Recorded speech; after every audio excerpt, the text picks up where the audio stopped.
আলাইকুম, স্বাগত জানাচ্ছি নিরপেক্ষ সংবাদে। আপনাদের সাথে আছি আমি ঈশিতা রহমান। শুরুতেই জানিয়ে দেব সংবাদ শিরোনাম।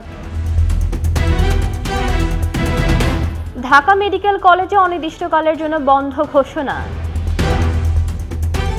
ইসরায়েলি গণমাধ্যম কার্যালয়ে ইরানের হামলা। প্রথম টেস্টে লঙ্কানদের বিরুদ্ধে টাইগারদের ড্র। শুনছিলেন শিরোনাম, এবার বিস্তারিত।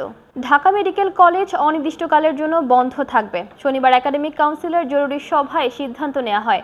ঢাকা মেডিকেল কলেজের অধ্যাপক ডক্টর মোহাম্মদ কামরুল আলম বলেন, ঢামেকের একাডেমি ভবন ও হোস্টেলের অবকাঠামোগত দুরবস্থা নিয়ে ছাত্রছাত্রীদের দাবির প্রেক্ষিতে চলমান অচলাবস্থা নিরসন কল্পে একাডেমিক কাউন্সিলের আজ এক জরুরি সভা অনুষ্ঠিত হয়।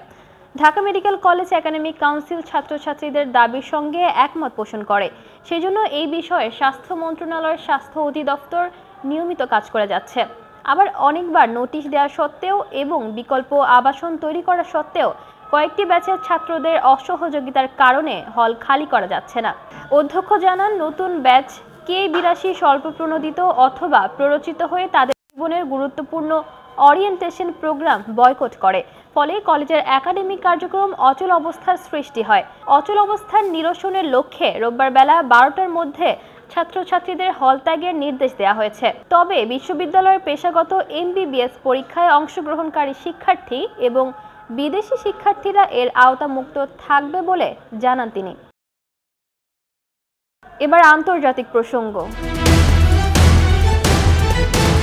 ইসরায়েলের হাইফা শহরে অবস্থিত চ্যানেল 14 লাইভ সম্প্রচারের সদর দফতরে মিসাইল হামলা চালিয়েছে ইরানের ইসলামিক বিপ্লবী গার্ড বাহিনী। শনিবার বাংলাদেশ সময় ভোর 6টার দিকে ইসরায়েলি ভূখণ্ডে লক্ষ্য করে ক্ষেপণাস্ত্রের হামলার এই খবর দিয়েছে ইসরায়েলি প্রতিরক্ষা বাহিনী। চ্যানেল 14-এর সম্প্রচার কেন্দ্রে হামলার ভিডিও ইতিমধ্যে সামাজিক যোগাযোগ মাধ্যমে ছড়িয়ে পড়েছে বলে ইরানি সংবাদ মাধ্যম মেহের নিউজের বরাত দিয়ে জানিয়েছে কাতার ভিত্তিক সংবাদ মাধ্যমটি। ইসলামী প্রজাতন্ত্র ইরান ব্রডকাস্টিং এর সদর দফতরে হামলা চালায়। এদিকে ইরানের রাষ্ট্রীয় সম্প্রচার কেন্দ্র IRIB-তে ইসরায়েলকে ওই হামলাকে মানবাধিকার লঙ্ঘনের জ্বলন্ত উদাহরণ হিসেবে বর্ণনা করেছে তেহরান। এর জবাবেই মূলত ইসরায়েলি সংবাদ মাধ্যমটির কার্যালয়ে হামলা চালিয়েছে ইরান। এবারে খেলার প্রসঙ্গ।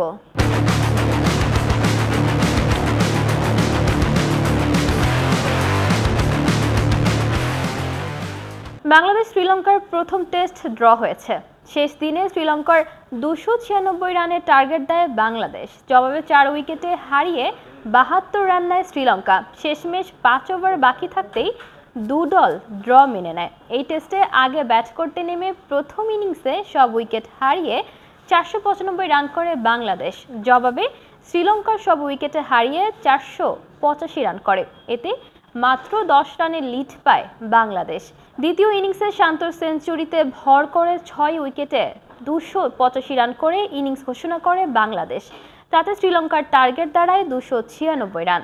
শেষ দিনের 37 ওভার খেলা বাকি তখন। ব্যাটিংয়ে নেমে 32 ওভারে 4 উইকেটে 72 রান নেয় শ্রীলঙ্কা। তখন খেলা বাকি আরও 5 ওভার। তবে দুই দলই ড্র মেনে নেওয়ায় সেই 5 ওভার খেলা মাঠে গড়ায়নি। 296 রানের লক্ষ্যে ব্যাট করতে নেমে শুরুতে হাত খুলে মারতে থাকেন দুই লঙ্কার ওপেনার লাহিরু উদারা ও পাথুম নিশাঙ্কা। ষষ্ঠ ওভারের শেষ বলে তাইজুলের বলে স্ট্যাম্পিংয়ে কাটা পড়েন উদারা। তবে ব্যাট থেকে আসে 9 বলে 13 রান। এরপরের ওভারে দ্বিতীয় বলে নাইমের বলে ক্যাচ আউট হন আরেক ওপেনার পাথুম নিশাঙ্কা। সাজঘরে ফেরার আগে 25 বলে 24 রান নেন তিনি। এর মধ্যে 4টি 4-এর মার ছিল। 2 উইকেটে 34 রান করে বিরতিতে যায় শ্রীলঙ্কা। বিরতির পর 20তম ওভারের ক্যাচ দিয়ে সাজঘরে ফেরেন অ্যাঞ্জেলো ম্যাথিউস। এরপর চান্দিমালের উইকেটেও নেন তাইজুল। শ্রীলঙ্কার 72 রান 4 উইকেটে হারলে দুই দলই ড্র মেনে নেয়। ক্যারিয়ারের শেষ টেস্ট ইনিংসে 85 বলে মাত্র 8 রান নেন অ্যাঞ্জেলো ম্যাথিউস। আউটের পর বাংলাদেশ দলের খেলোয়াড়রা তার সাথে হাত মেলান। মাঠের বাইরে থেকে হাততালির মাধ্যমে তাকে অভিনন্দন জানান সতীর্থরা। প্রথম ইনিংসে 69 বলে 39 রান নেন তিনি। এই টেস্টের মাধ্যমে ক্যারিয়ারের ইতি টানলেন ম্যাথিউস। সংবাদের শেষ পর্যায়ে শিরোনামগুলো জানিয়ে দিব আরও একবার। ঢাকা মেডিকেল কলেজে অনির্দিষ্টকালের জন্য বন্ধ ঘোষণা। ইসরায়েলি গণমাধ্যম কার্যালয়ে ইরানের হামলা।